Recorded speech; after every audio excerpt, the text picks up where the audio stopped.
En el capítulo de esta semana vamos a ver juntos 6 ideas para desarrollar tus habilidades efectivas.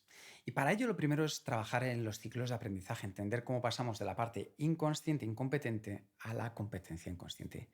La primera de esas habilidades es reconocer que el conocimiento no es igual a la habilidad. No basta con leer para entender los conceptos, hay que practicar. De hecho, nadie aprende a nadar leyendo libros sobre natación. Por eso es tan importante que nos demos cuenta de la importancia del segundo punto y es la práctica deliberada. Es decir, poner conciencia a lo que estás practicando para mejorar dentro de tus habilidades. Fijarte en si te sale bien, si te sale mal, para corregir, repetir y poder, si es necesario, incluso seguir una chuleta que nos ayude a definir mucho mejor esa nueva habilidad que estamos incorporando. Porque aunque vayamos lentos, no importa. Al final la lentitud te da precisión y la precisión te aporta rapidez. Estamos aquí para aprender, para poco a poco ir mejorando esas habilidades. Y primero andas, después corres y al final ya sprintas. La tercera de ellas es repetir y repetir y volver a repetir. Porque una persona amateur practica hasta que le sale bien una vez, pero un profesional practica hasta que siempre le sale bien. Imagínate cuántas veces habrá trabajado Rafa Nadal su saque. Pues eso mismo lo vamos a aplicar nosotros. El siguiente es gatear antes de andar, andar antes que correr. Es practicar e interiorizar las cosas pequeñas y aparentemente fáciles, pero que nos ayudan a dar cada vez zancadas mayores. Y la última es cómo vamos a hacer para buscar excusas de bajo riesgo que nos permitan practicar. Es decir, en vez de, por ejemplo, ponernos a planificar nuestra actividad profesional, vamos a coger y vamos a planificar cosas más sencillas, como pueda ser una cena con amigos. Verás la diferencia y poco a poco podrás mejorar también y planificar tu vida profesional. La siguiente es la tolerancia a la incomodidad de fallar, porque cuando uno aprende, lo normal es tropezar y caer. No frustrarse y disfrutar del éxito conseguido es lo mejor que podemos hacer para mejorar nuestras habilidades.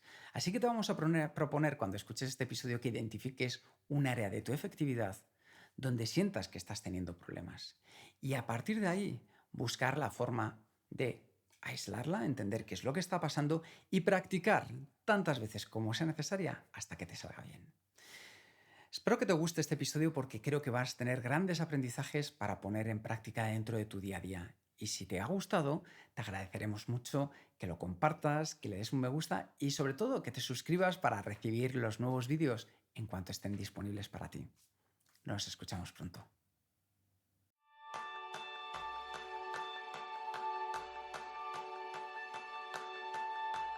¿Sientes que a veces esto de la efectividad se te hace un poquito cuesta arriba? Pues claro, como sucede con cualquier habilidad que uno quiere desarrollar. Y ese es el tema principal del programa de esta semana, donde aprenderás cómo aplicar las claves del desarrollo eficaz de habilidades para que la efectividad se te haga un poco más cuesta abajo. Bienvenidos a un nuevo episodio de Kenso, el podcast donde descubrirás cómo vivir la efectividad para ser más feliz. Soy Raúl Hernández, aprendiz en ser cada día más habilidoso. Y yo soy Kika Gonzalo, aprendiz en aprender, que es una cosa que me apasiona. Y muchas gracias por la gran acogida que habéis hecho a nuestro curso gratuito de efectividad de Skillshare. Si tú también quieres disfrutarlo, solamente tienes que ir a www.kenso.es/a/Skillshare y acceder a él. Porque es una cosa que hemos preparado Raúl, Jerún y yo con mucho cariño para vosotros, para que podáis dar esos primeros pasos en la efectividad, montar vuestro sistema, conocer mejor la metodología Kenso y ahora que viene el veranito, qué mejor excusa. Y también gracias a todos los patrones de Kenso Círculo, gracias por ayudarnos a sacar este podcast adelante. Así que si quieres tú también echarnos una mano, adelante en www.kenso.es/círculo. Además, vas a recibir beneficios como un libro cada mes en el cual vamos a hacer la reseña de ese libro de productividad que te vamos a dar, bueno, por así decirlo, tratada, masticada desde el punto de vista Kenso en formato podcast. Y la de este mes es de lo más interesante. Así que con esto, Raúl, arranca, por favor. Pues fíjate, hoy la idea sobre el episodio de hoy vino a partir de ver, como suceden estas cosas, ¿no? Serendipia, de ver un vídeo en YouTube es de un comunicador que se llama David J.P. Phillips, que es fantástico. O sea, tiene una puesta en escena brillante, es divertido, es ameno, tiene los puntos clave, los traslada de una manera fantástica, ¿no? Y de hecho, pues él se dedica a hablar sobre comunicación, hablar en público y demás, pero en un momento determinado de la charla dice: quizás penséis que esto es un don, pero no es un don, es una habilidad, y cómo todas las habilidades puede desarrollarse. Y esa es una idea que me parece central a la hora de trasladarla a nuestro día a día y también a nuestra efectividad. Entender la efectividad también como una habilidad. No es algo que sea una cuestión de personalidad, donde hay personas más efectivas o menos efectivas, personas más ordenadas, menos ordenadas, más perseverantes, menos perseverantes. Es una habilidad, una cuestión de técnicas y de hábitos que todos podemos poner en marcha. Todos podemos convertirnos en una persona más efectiva si aprendemos cómo hacerlo. Y en ese sentido creo que ser consciente de cómo una habilidad se desarrolla, una habilidad cualquiera, puede ayudarnos también a trasladarlo a nuestra efectividad. Y para ello lo primero es entender cómo es el ciclo de aprendizaje de cualquier habilidad. Y son 4 fases muy sencillas que seguro tú también has vivido en muchos momentos de tu vida. La primera de ellas es la incompetencia inconsciente, es decir, el no saber que no sabes. Un ejemplo, el conducir. ¿Recuerdas cuando ahora que ya llega el verano nos subíamos en el coche, nos llevaban nuestros padres, íbamos a la montaña, íbamos a la playa? Directamente entrábamos, subíamos, no prestábamos atención a esas palancas, al volante, a qué hacía cada uno de los instrumentos que había y que manejaban nuestros padres. No. Directamente nosotros esperábamos llegar a nuestro lugar de vacaciones. Era ese momento en que una habilidad de momento es incompetente e inconsciente, es decir, no sabemos hacerla y no sabemos que necesitamos hacerla o queremos hacerla. ¿Qué sucede? Que pasan los años y de repente ya tenemos 16, 17 y llegamos a ese momento de la incompetencia consciente, es decir, sabemos que no sabemos. Nos encantaría decir, ojalá cumpla ya los 18, me saque el carnet de conducir y en lugar de irme con mis padres, coja el coche y me pueda ir con mis amigas, con mis amigos, con la pandilla al lugar que nosotros queramos. Ahí ya prestamos atención cada vez que nos subimos en el coche, empezamos a entender para qué sirven cada una de los artilugios que nos encontramos en la consola, pero todavía no sabemos conducir. ¿Qué sucede? Que llegan los 18, 19, 20 y entramos en ese momento del tercer ciclo de aprendizaje, la competencia consciente. Sabemos que sabemos, nos hemos sacado el carnet de conducir, ya hemos dado las clases y ahora ¿qué hacemos? Cada vez que cogemos el coche, nos ponemos el cinturón, colocamos los retrovisores, embragamos, vemos que está el punto muerto, arrancamos, embrague, primera, freno de mano, pum, pum, pum, pum, pum, vamos dando todos los pasos, es decir, prestamos la máxima dedicación, la máxima concentración a hacerlo bien. Y con eso, poco a poco, vamos con nuestros amigos a la playa. Pero pasan los años, ya tenemos 20, ya tenemos 30, ya hemos cogido el coche un montón de veces y llegamos al cuarto ciclo del aprendizaje, que es la competencia inconsciente. Es decir, ya sabemos, pero no hace falta que nos lo recordemos. De hecho, la última vez que hayas cogido el coche es probable que hayas estado hablando con la persona que te acompañaba, seguramente has cambiado el dial de la radio. No voy a decirlo, pero a lo mejor incluso has echado un vistazo al móvil y todo. Y has seguido conduciendo. Es ese momento en el que ya tienes tan interiorizado lo que sabes hacer que parece que siempre lo hemos sabido, pero en realidad no, ¿verdad, Raúl? Así es. De hecho, en ese momento ya de competencia inconsciente, te resulta incluso difícil verbalizar qué es lo que estás haciendo. Si alguien te pide, oye, explícame cómo se hace, te costaría porque has perdido incluso la noción de que eso eran una serie de pasos que en su día aprendiste a dar. Pero de nuevo, si echas la vista atrás, te das cuenta que efectivamente alguien te dijo, esto es la A, esto es la B, esto es la C, esto se aprende pasito a pasito y fuiste construyendo esa habilidad. Por eso, con esa visión de ese ciclo de pasar de la incompetencia inconsciente a la competencia inconsciente, te vamos a poner encima de la mesa una serie de ideas para que veas cómo puedes desarrollar la habilidad de la efectividad. Y la primera es partir de un punto clave, que es que conocimiento no es habilidad. La habilidad es conocimiento puesto en práctica. No basta con leer o entender. Y de hecho, si te fijas, los conceptos de los que tratamos cuando hablamos de efectividad no son ingeniería aeroespacial habitualmente. Son conceptos sencillos, son cosas facilitas, que de hecho cuando tú las ves en un vídeo de Kenso en YouTube, por ejemplo, o las escuchas en un podcast de Kenso, como estás haciendo ahora, dices, pues tiene todo el sentido, es lógico, es de cajón, todo es de cajón. Lo que son los conceptos son sencillos, pero hay que ponerlos en práctica. Nadie aprende a nadar leyendo libros sobre natación ni escuchando podcasts sobre natación. Hay que meterse en la piscina, ponerse en horizontal y empezar a mover los bracitos y las piernas. Pues con la efectividad pasa igual. En algún momento tienes que dejar de escuchar podcasts, leer libros y ver vídeos de YouTube, y lo que tienes que hacer es ponerte manos a la obra. Recuerdo, ahora que lo comentas, Raúl, a una clienta de coaching con la que trabajamos en Kenso, a la que prohibí directamente ya que escuchara, entre otros, los podcasts de Kenso, porque buscaba esa perfección absoluta y pensaba que siempre en el próximo episodio le íbamos a contar. Y digo, sí, siempre vamos a contar algo que te pueda ayudar, pero tú ya tienes tanto conocimiento que puedes poner en práctica que, como bien decías tú, lo que necesitas es ponerte las manos a ello. Y nosotros nos llevamos una bofetada de realidad el verano pasado, fíjate, un año, pero es algo que nos marcó muchísimo, Raúl. Estuvimos de vacaciones en Viveiro, una playa preciosa, y de repente había unos niños que estaban subiendo por las piedras y decía uno a otro, ¿pero dónde vas? Dice, a la playa secreta. Dice, ¿pero cómo vas a ir? Dice, pues yendo. Pero si hay que nadar, dice, pues nadaré, iré nadando.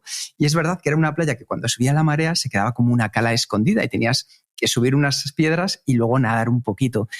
Y yo decía, fíjate, efectivamente, para ir hay que ir yendo, en la vida hay que ir yendo. O sea que es un punto de poner en práctica el conocimiento, poner en práctica lo que hemos aprendido.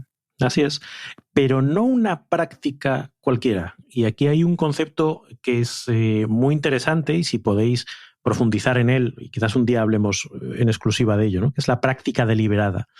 La práctica deliberada lo que te dice es que no hagas las cosas simplemente por hacer. Y vamos a sacar el ejemplo de la guitarra, que a ti y a mí, Quique, nos gusta. Sí. Tú puedes ponerte a practicar guitarra, te sientas y coges los acordes que ya te sabes y te pones a rasguear, y realmente dices, ¿estoy practicando? Sí. ¿Estoy sacándole todo el jugo a la práctica que estoy haciendo? No. La práctica deliberada tiene un objetivo concreto. Hoy voy a dar sin fallo el acorde de re. Y además voy a prestar atención muy concreta a la posición de mis dedos. Y además me voy a fijar muy bien en que estén en el punto correcto del traste para que suene de la mejor manera posible. Y voy a fijarme en la inclinación de los dedos. Y voy a tocar. Y si suena mal, voy a corregir ligeramente la inclinación de los dedos. Es decir, es una práctica que tiene un objetivo, que busca un feedback rápido, que te permite corregir y repetir hasta que interiorizas y metes en tu memoria a largo plazo, tanto muscular como conceptual, todo eso que estás practicando. Si no, es una práctica a la que le sacas poco jugo y que no aporta mucho. Incluso en estos momentos de práctica deliberada puede o es perfectamente legítimo seguir una chuleta. Es decir, voy a hacer primero A, luego B y luego C. Por ejemplo, cuando nosotros hablamos del proceso que tenemos para transformar nuestras elementos que entran en nuestras bandejas de entrada en tareas. Pues oye, hay que seguir estos 5 pasos. Pues venga, el paso número 1, ¿cuál era? Es verdad, este. El paso número 2, ¿cuál es? Este. El paso número 3, es decir, esa visión que parece que vayas con ruedines, porque efectivamente vas con ruedines, estás con la L, estás practicando, estás yendo pasito a pasito, y ya llegará el momento en que eso sea una competencia inconsciente para ti. Pero ahora estás en el momento de hacerlo todo siendo muy consciente de lo que haces. Es lo que tú decías, ¿no? Esa rutina de cuando empezábamos a conducir, pues tú sabías que te tenías que subir y mirar el retrovisor, colocarlo, atarte el cinturón, colocar el asiento adecuadamente, ver que estabas a la distancia correcta. Es que si no lo hacías, el examinador te echaba para atrás, ¿no? Y ahora pues ya simplemente lo haces automáticamente, pero en su momento lo hacías siguiendo los pasos A, B, C y D. Pues esto es igual, con cualquier elemento de la efectividad que tú quieras poner en práctica, vete de forma muy despacito, siendo muy consciente de cada paso que das, asegurándote que lo haces correctamente, porque esa es la manera en la que las cosas acaban entrando en tu acervo, en tu forma de hacer. Y además una cosa que para esto es muy importante, como decía Raúl, es que tantas chuletas o tantas pistas o tantos disparadores como podamos poner a nuestro alrededor que nos ayuden a hacer de la manera correcta ese hábito, hará que las bases de ese hábito se construyan de una manera más sólida. ¿Por qué? Porque si tú al final, cuando comienza el día, lo que quieres es decidir que durante al menos la primera hora no abres el correo electrónico, si tú te pones un post-it en la pantalla del ordenador, si tú el día anterior has definido la primera tarea con la que te vas a poner en lugar de abrir el correo electrónico, si además has puesto un pequeño bloqueador en el móvil para que no te permita acceder al correo, lo que estás ayudando a tu cerebro es a que genere el hábito de la manera correcta. Y lo estás haciendo utilizando toda tu energía y toda tu conciencia, y eso desgasta mucho al principio. Pero esa inversión es la mejor posible para que cuando el hábito se convierta en una práctica inconsciente, lo hayas hecho de la manera más productiva. Y eso es lo que buscamos. Así que por eso es tan importante que ahora cuando comiences, sea el que sea el hábito que quieras elegir, te marques y tengas tantas pistas, tantas ayudas, tantas muletas, tantos disparadores posibles como pueda ser a tu alrededor para generar ese hábito de la manera más productiva. Sí, yo recuerdo hace poquito en uno de los talleres que hemos hecho que hablábamos de la forma de procesar el correo electrónico, ¿no? Y una de las cosas que les decimos, oye, pues cada mensaje tú tienes que decidir cuando lo ves qué hacer con él. Y las personas nos decían, joder, pero es que si dedico tanto tiempo a hacer eso con cada mensaje, no termino nunca. Claro, pero tienes que aprender a hacerlo de manera muy consciente ahora, decir, vale, ¿esto qué es? Esto es de descartar, esto es de delegar, esto es de demorar, esto es... ¿Qué voy a hacer con ello? Es verdad, ahora vas a tardar mucho más de lo que tardarías una vez que lo tengas interiorizado, pero es que no hay forma de alcanzar esa velocidad de crucero si no empiezas haciéndolo despacito. Entonces, ese luchar contra la impaciencia, con ese querer correr antes que andar y andar antes que gatear, es lo que muchas veces hace que nos saltemos pasos en el desarrollo de la habilidad y acabemos pues tropezando y cayendo y diciendo, esto no es para mí. No, pero tienes que hacerlo muy despacito. Y ahí está uno de los trucos, que cada vez que nos caigamos, nos levantemos. Porque en esto consiste cualquier hábito que tenga que ver con la efectividad, y es el repetir, repetir, repetir y volver a repetir y repetir y repetir hasta que lo interioricemos de tal manera que lo hayamos adaptado a nosotros mismos y nos acompañe de manera completamente natural e inconsciente. ¿Por qué? Porque una persona que es un amateur lo que hace es practicar hasta que le sale bien, con mucho una vez. Un profesional practica hasta que siempre le sale bien. ¿Qué quiero decir con esto? Que si tú estás leyendo un libro que te está ayudando con un concepto, no lo pongas en práctica ese concepto solamente una vez, ponlo muchas veces hasta que tu cerebro entienda que es algo que quieres dejar implementado en tu vida. Tú te has preguntado, por ejemplo, en el caso de un deportista de élite como Rafa Nadal, ¿cuántas pelotas habrá lanzado en saques en su vida? Es decir, ¿cuántos entrenamientos habrá hecho simplemente para virar un poco el ángulo, cambiar un poco la manera de coger la raqueta, probar con diferentes tensiones, probar con diferentes elementos dentro de su forma de sacar, hasta que encuentra el punto óptimo? Y esto tiene que ser lo mismo. Y eso nos lo da el repetir. Porque dos personas pueden hacer exactamente la misma acción y hacerlas de manera distinta. Por ejemplo, lo decía antes Raúl, a nosotros nos encanta tocar la guitarra, pero es muy probable que la forma en la que tenga él, la forma en la que tenga yo, haya variaciones. ¿Es bueno, es mejor? Claro, para cada uno de nosotros será mejor lo que ha terminado haciendo porque le ha ayudado. Por eso, si tú, cualquier hábito que quieras poner en marcha, desarrollas esa habilidad efectiva de repetir, repetir, repetir y repetir, te darás cuenta que cada vez lo vas perfeccionando. Y aquí sucede una cosa muy curiosa, y es que al principio cuesta un poco, pero luego enseguida se ve cómo se dispara la efectividad. Es decir, de repente ya lo haces fenomenal. Y luego ya cuesta mucho llegar desde ese 80% al 100%. Es decir, el terminar de pulir la parte final, pues es la que ya puede costar un poco más. Pero a lo mejor es que no necesitas tocar la guitarra como lo hace Slash de los Guns N' Roses. Y Raúl y yo probablemente nos conformemos con disfrutar de tocar nuestras canciones con nuestros acordes, pero no vamos a ser nunca guitarristas profesionales. Si tú quieres ser como Rafa Nadal, tendrás que repetir las millones de veces que él lo ha hecho. Pero si tú quieres disfrutar jugando al tenis, entonces con unas cuantas miles de veces será más que suficiente. Sí, y en ese sentido lo que es importante es encontrar cuantas más ocasiones puedas para practicar y practicar en la medida de lo posible con fuego real, pero no siempre con el fuego real de mayor intensidad que te puedas encontrar. Es decir, que yo qué sé, imagínate que lo que quieres es aprender a planificar. Pues a lo mejor no tienes que lo primero que te pongas a planificar sea pues un proyecto millonario en tu empresa. A lo mejor lo que tienes que ponerte a planificar es una pequeña cena con amigos, pero no una, sino voy a hacer 20. O voy a planificarle la cena a mi cuñado, o voy a... Es decir, encontrar cuantas más ocasiones mejor de poner en práctica y de ir refinando esa habilidad.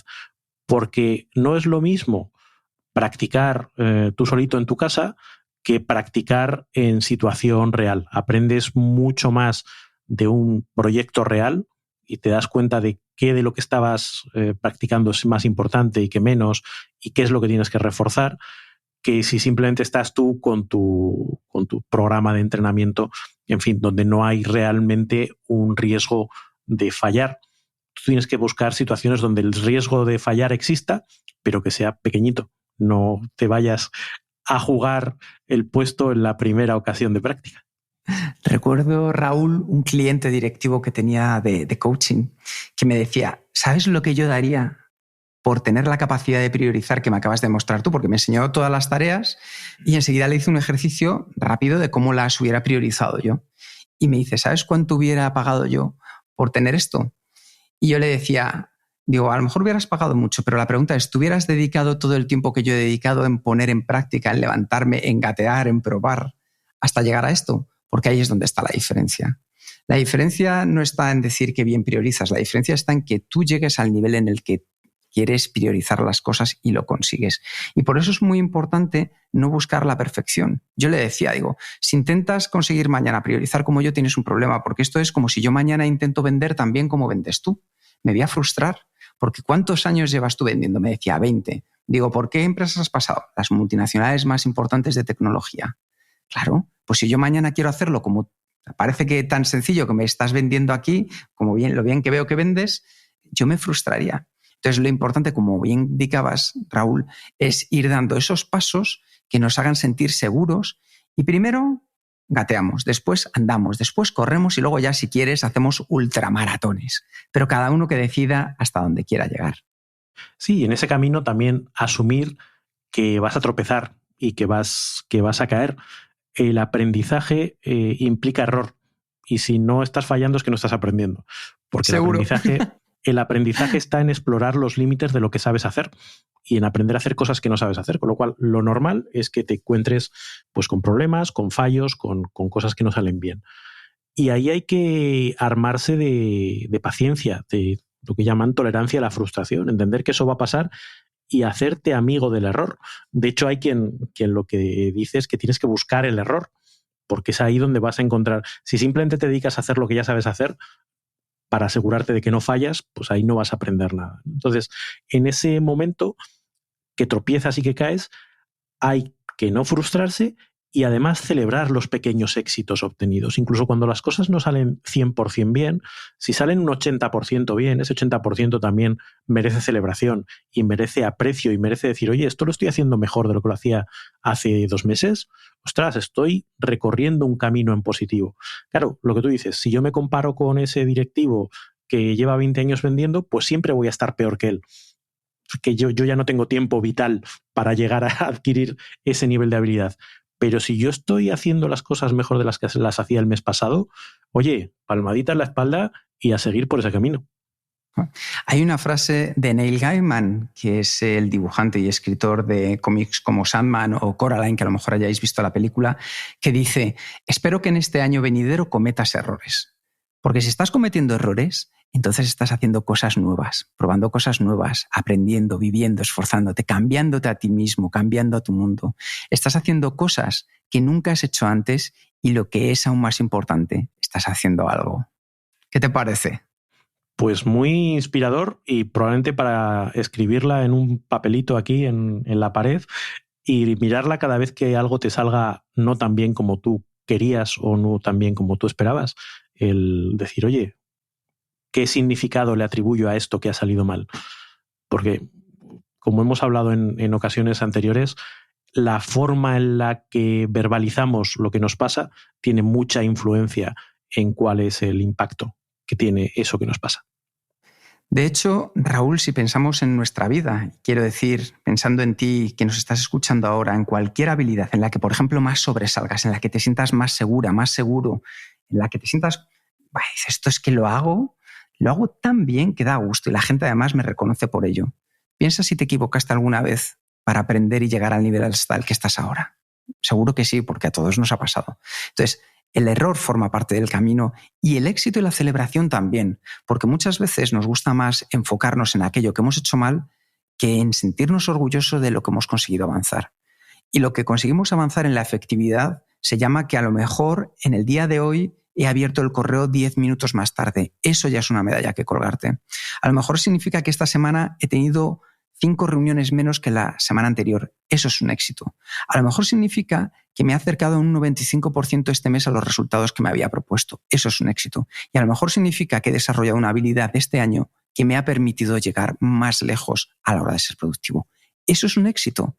Y celébralo en el corto, en el medio y en el largo plazo, porque es lo que te da la motivación también para seguir construyendo y probando cosas nuevas. Y como sabéis, en Kenso siempre nos gusta llevar lo que escucháis a la acción. Así que, Raúl, ¿qué podemos poner en práctica de lo aprendido hoy? Pues mira, la idea es que tú que nos escuchas busques un área en el ámbito de tu efectividad donde sientas que estás teniendo problemas, donde sientas que no estás avanzando tanto como te gustaría. Que busques la forma de aislar esa parte. Oye, pues tengo problemas a la hora de capturar las ideas que vienen. Tengo problemas a la hora de procesar mi bandeja de correo electrónico. Tengo problemas a la hora de definir un proyecto, lo que sea. Que lo identifiques y que te plantees un programa de ejercicios de qué cosas crees que podrías ir haciendo pasito a pasito para mejorar en ese ámbito concreto, en esa microhabilidad concreta. Y que sigas durante un mes ese programa de ejercicios y verás como al cabo de un mes practicando con esa visión de práctica deliberada, con esa visión de avance gradual, haces la comparación de dónde estaba a dónde estás y verás cómo tienes motivos para celebrar ese éxito. Y me gustaría buscar vuestro compromiso, es decir, que si os apuntáis a este reto que nos ha contado Raúl, que yo creo que es lo más valioso de todo, que es poner en práctica lo escuchado, que lo cuentes en los comentarios, que cuentes cuál va a ser tu punto de partida y que dentro de un mes vuelvas a contarnos cómo ha sido tu punto de llegada, porque nos hará sentir muy orgullosos de ello. Así que gracias como siempre por estar ahí, por estar escuchándonos. Sabemos que nos ayuda mucho el saber tu punto de vista, el conocer mejor cómo estamos yendo con la efectividad personal. Muchas gracias por escuchar el podcast de Kenso. Si te ha gustado, te agradeceríamos que te suscribas al podcast, lo compartas en tus redes sociales o dejes tu reseña de 5 estrellas para ayudarnos a llegar a más oyentes. Y si quieres conocer más sobre Kenso y cómo podemos acompañarte a ti, a tu equipo o a tu organización en el camino hacia la efectividad personal, puedes visitar nuestra web, kenso.es. Te esperamos la semana que viene en el próximo episodio del podcast de Kenso, donde Kike y Jerún buscarán más pistas sobre cómo ser efectivo para vivir más feliz. Y hasta entonces, ahora es un buen momento para poner en práctica un nuevo hábito Kenso. Practica, practica y vuelve a practicar. Nos escuchamos pronto. Hasta la próxima.